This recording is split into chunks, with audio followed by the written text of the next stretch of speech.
Have you ever wondered why some people manage to accumulate wealth while others continue struggling with endless debts and expenses? Why did you never learn about money in school? What you never learned about money in your entire life, you will learn in this short video.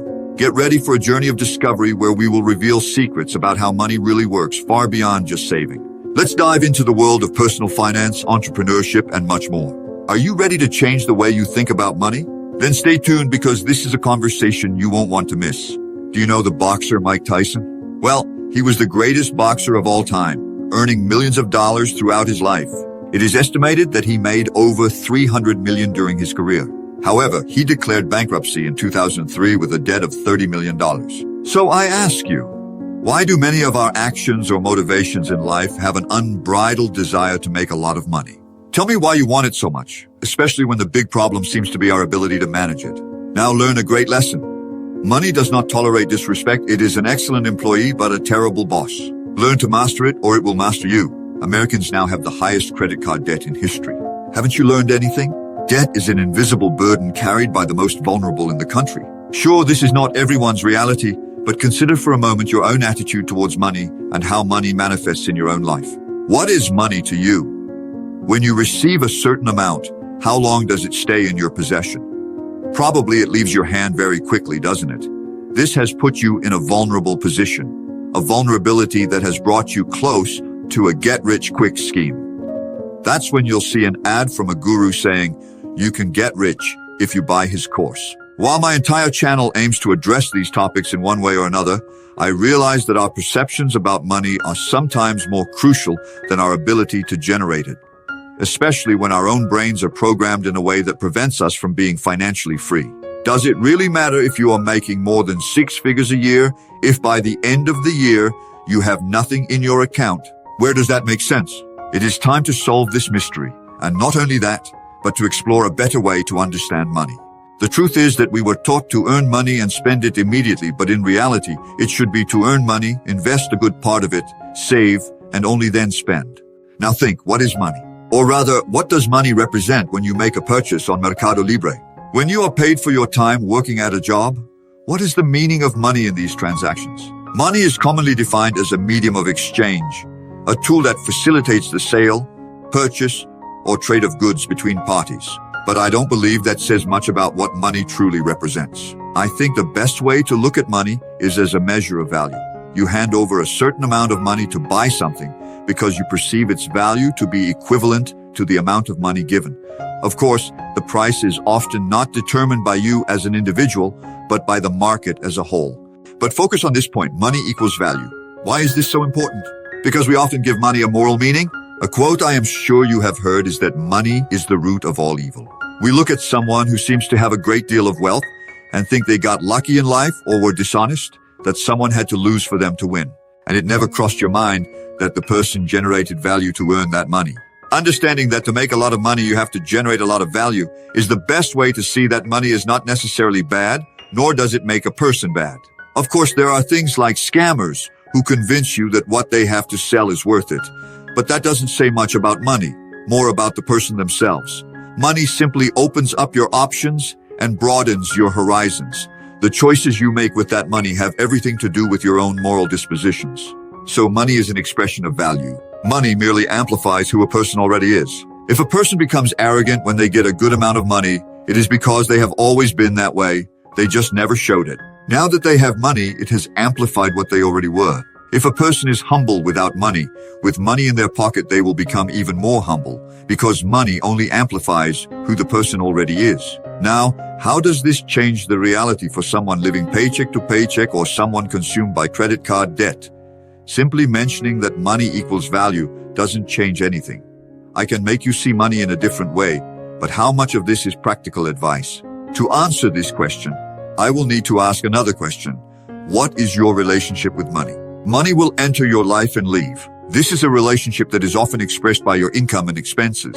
Another practical way to express this, which I particularly like, is your production versus your consumption. Most of the time, money will enter your life because you produce some kind of value.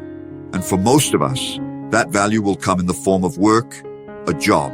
Money will leave when you consume something, a Netflix subscription, a new car, a house, trips, and other things. In many ways, we can look at an individual's net worth as a metric to determine their relationship between consumption and production. Consider yourself for a moment. Think about all the money that has come into and gone out of your life. How much of it do you still have in possession today or invested in some type of asset?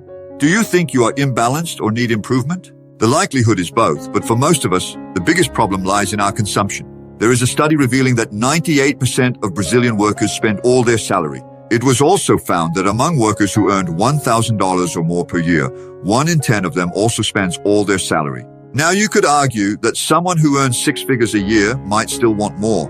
But when you receive an amount well above the average salary and the cost of living and still find a way to spend it all, I would say that your relationship with consumption needs fixing even before you earn more money. Since any rich celebrity who declared bankruptcy can show us that making a lot of money means nothing when you have a consumption problem, a reckless, endless, self-destructive, or meaningless pursuit. You work hard, but the money never stays in your hand. It's not about working hard that will make you earn a lot of money. It's about working the right way and generating value. Instead of selling your time, try selling a product because your time is limited, but the products you can sell can be infinite. Now, are things starting to make sense to you? A real rat race is someone living on the financial edge, just one step away from bankruptcy, constantly feeling that the moment money enters their life, it immediately disappears. And the more responsibilities you have, the more dangerous this relationship becomes. Losing a job, an unexpected health accident, or any unforeseen circumstances like this can put your entire financial situation in crisis. The first step to organizing your financial life is to become aware of your relationship with money. This is often done by recording your monthly expenses, noting everything like rent, transportation, food, clothes, entertainment, and so on. It's about understanding yourself as a consumer. But this part is difficult. In behavioral finance, this feeling is often labeled as the ostrich effect, which is our tendency to avoid negative financial information. It's that feeling you get when you refuse to look at your bank account after a night out, fearing what it might show. And yet, after going through this stage, it's time to take control of your behavior as a consumer. This usually involves the idea of budgeting, deciding each month how much you intend to spend in each of these categories and sticking to it. It's about systematically observing what you consume and finding ways to minimize these things to ultimately live below your means, in other words, to have a lifestyle that still leaves you enough money to save and invest in one way or another. It's also important to note that before deciding to invest, one of the most common practices in personal finance is to maintain an emergency fund, a specific amount in savings that you keep in case of emergencies.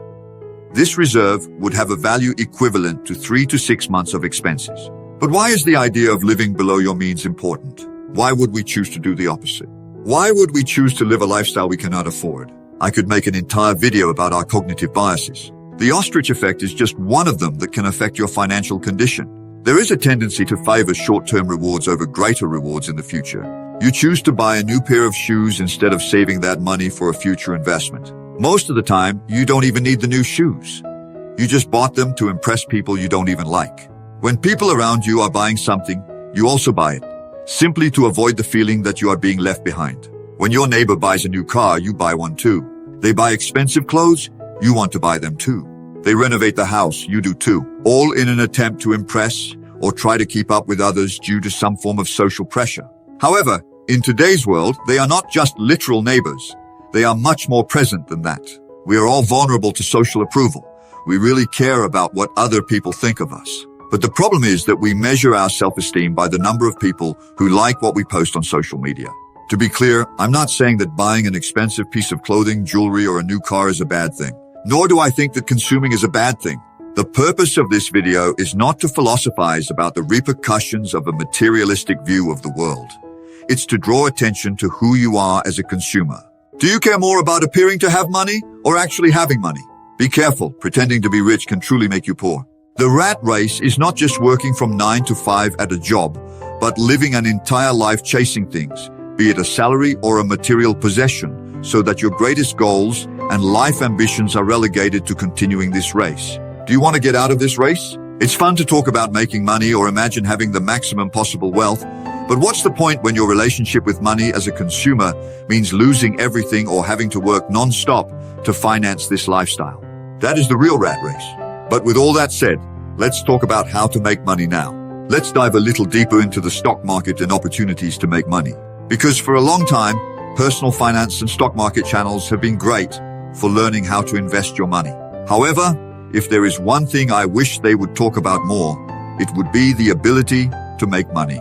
And I understand why they don't. It's easier to reduce your expenses, the amount you consume, than to increase your income when speaking to a mass audience. Advising on things that will work for most people is generally the best choice. A movement that adopts the strategy of living extremely frugally, saving every penny, and investing as quickly as possible with the intention of retiring as early as possible.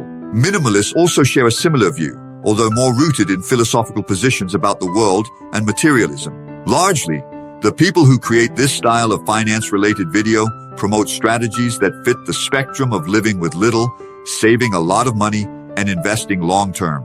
And there's nothing wrong with that strategy. It works, especially for people who make a lot of money like them. But let's be honest, they don't need to cut coffee or live a lifestyle below expectations because they already earn millions of dollars every month. Nor do they rely on these strategies to have a profitable business valued at $1 billion. These people are using a large-scale means of production. Do you know what the secret is? The most impactful way to increase your value is to find a problem in the market, create a solution to that problem, and sell that solution to the market on a large scale. This is the entrepreneurial path, where a successful company at scale can produce a large amount of value for society in such a way that your productive side of the equation grows exponentially compared to the standard job. But this is not a path that everyone can or should try to follow. It's about reflecting on your own capabilities and whether entrepreneurship is more suitable for your direction. That said, to increase your income, don't rely solely on your salary. Look for a way to have a second source of income. Rich Dad uses YouTube as a vehicle to produce something, in this case, personal finance videos on a large scale. It's one of the reasons I chose to create videos on YouTube as well. Well, it's a vehicle to produce something, in this case, Stoic-style videos on a large scale, to the point where I can now do it full-time and build a business around it. Production is my relationship with the market in some way. Acting skills, presenting narratives, and video editing to create videos that I hope are entertaining and educational. And fortunately, the market has responded positively. Your form of production could be developing an app or software that solves a problem you believed the market would pay for. Your solution for most people working in the form of a standard 9-to-5 job will be your means of production. But that doesn't mean your production capacity stops there. Understanding yourself as a producer is about understanding ways in which you can produce value for the market. If you can produce value on a large scale, then that means making money on a large scale. Fortunately, the internet has provided many opportunities for us to produce something and put it on the market. Whether the market really wants what you produced can only be determined after you've launched everything you've produced. So to sum up, it's important first to become aware as a consumer, understanding what you buy and why you buy it, recording your consumption in a notebook, and then setting a budget to manage and control that consumption. Production then becomes a matter of maximizing the amount of value you can bring to society through work, a business, or some other means of production. It's a framework that has helped me a lot, as I'm sure it has helped countless other people interested in making money. Before you leave this video, I want to say one thing. Thank you very much for watching until the end. You're still here, which is proof that in some way, I provided some kind of value to you, one way or another. So don't forget to click the like button. And if you want to see more videos about finance, money, entrepreneurship, and general business topics, feel free to click the subscribe button as well. I want to recommend 2 books for you to read as soon as possible. The first is Secrets of the Millionaire Mind, and the second is Rich Dad, Poor Dad. These 2 books will greatly open your mind about money. But that's it, my friends. I hope you have a blessed day. But don't go away yet. If you want me to make part 2 of this video, then comment "Make part 2", and I will do it. A big hug, and see you in the next video.